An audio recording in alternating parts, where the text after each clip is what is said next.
Breaking news. Kidnapper reveal how 5 DSS operatives helped them in adopting of victims. Hello, my wonderful people. Nigeria is a place where you cannot even trust security operatives. Men in uniform are one of the people you should even much more be scared of and really, really worried about. You think, okay, that they are men in uniform, they want to help you, and just seeing them in uniform gives you a bit of assurance that they have come and probably the situation could be different. You'll be shocked to know that they are the very corporates, the architects, the ones carrying out the very evil, you see. So this is what they do. And to a large extent, they feel very much like they get away with it. We brought you up to speed that DSS police arrested DSS operative who was confessed, as one of the persons who has been, leading a group, okay, that has been carrying out kidnapping activity.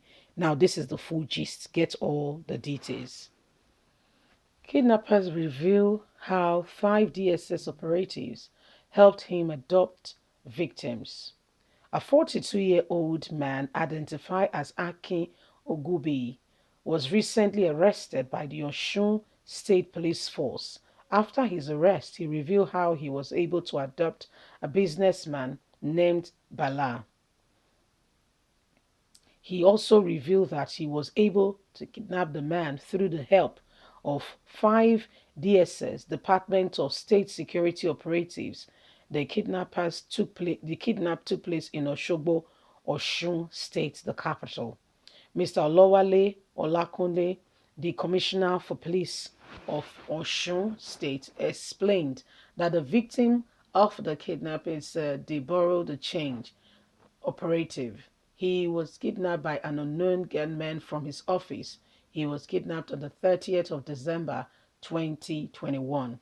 The information was disclosed by the commissioner while parading the suspect. The commissioner also revealed that the victim was taken to the bush part. The place was along the Elisha Road. A ransom was demanded for the victim at the spot. It was also searched thoroughly. The kidnappers were able to find the sum of 204,000 at the spot that they took from him. The kidnappers later adopted him at the spot after collecting the money from him. According to Aki, Balaam, who is a friend of his, who brought gold chain from his brother. Sadly, Balaam did not pay the money for the chain completely. The chain Balaam bought was worth the sum of 972,000, but Balaam only paid 680,000. When Akin confronted Balaam about the remaining money, he wasn't happy about the response Balaam gave. Akin declared to call on his friend in the DSS to help teach Balaam a lesson. Akin approached 5 different DSS operatives and proceeded to the office of Balaam. They picked Balaam up and headed straight to the DSS command in Oshogbo. Akin revealed that Balaam was not even taken to the command. The officers just collected money from him. Akin also said that he was in the car when the negotiation was going on. He did not know that the sum of 210,000 was collected for Balaam. The DSS only gave Akin 15,000 out of the whole money they collected. The police arrested Akin alongside the 5 DSS operatives that were not paraded like Akin. So because they are DSS operative, they were not paraded, but they assisted in kidnapping. Welcome to Nigeria, okay? Where some people get a free meal and others have to, others have to go through the whole struggle, the whole process. This is what goes on, and it ought not to be so. There is a place we need to begin to put things in order.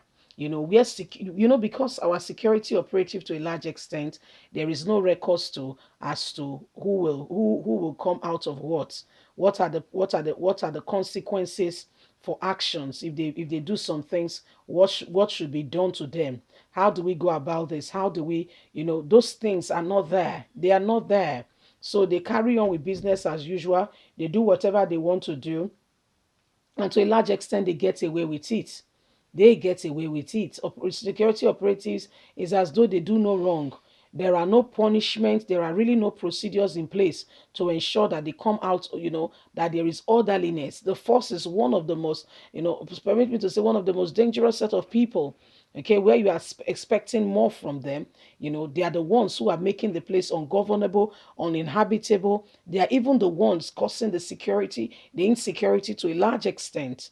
To a large extent, they are the ones causing the insecurity. And you would think that, these are men and women who sincerely do want good and want things to be transformed. When you look at it, you discover that no, no, it's a different ball game altogether. So, my wonderful people, what we are experiencing and what we are saying, if we must come out of it, there must be a situation where we finally agree, okay, and especially come this time that we begin to go towards the position of election. We need to rise up above the current predicament we find ourselves, where we are able to emphatically come out of it and say it as it is, without fear or favor. Okay, because most of the security personnel, my brothers, my sisters, most of them are the ones committing the atrocities. They are the ones going about and carrying out these evil atrocities. Imagine DSS operative, and that's what they do. They see somebody and they will collect money from the person, treat the person. I mean, so how are they different from a thief? What's the difference? What's the difference? I just want to understand. Is there anything called difference between them? And if you look at it, that's why Abakari is where he is today. You know, that's why it's where he is today. This same attitude, it flows down the whole course. It flows down the whole force. The agencies you thought should understand what they should be doing, should be able to protect lives and property to a large extent. Most of them, they are after something else. You are thinking that these people will be, they will dispense true protection of lives and property and do what they should do. No, no. It's a different ball game altogether. They are just doing what they do best. They do what they do best. These are some of the evil and sad things going on. You see, these are some of the evil and sad things going on. It's terrible, but it's the reality of what is on ground. You see, and we must come out of it with a strong voice and saying no to this kind of oppressions going on. Leave us a comment. We'd love to hear from you. Please don't forget to like us, share, subscribe. Click on the notification button so you can get all our latest news. God bless. Bye for now.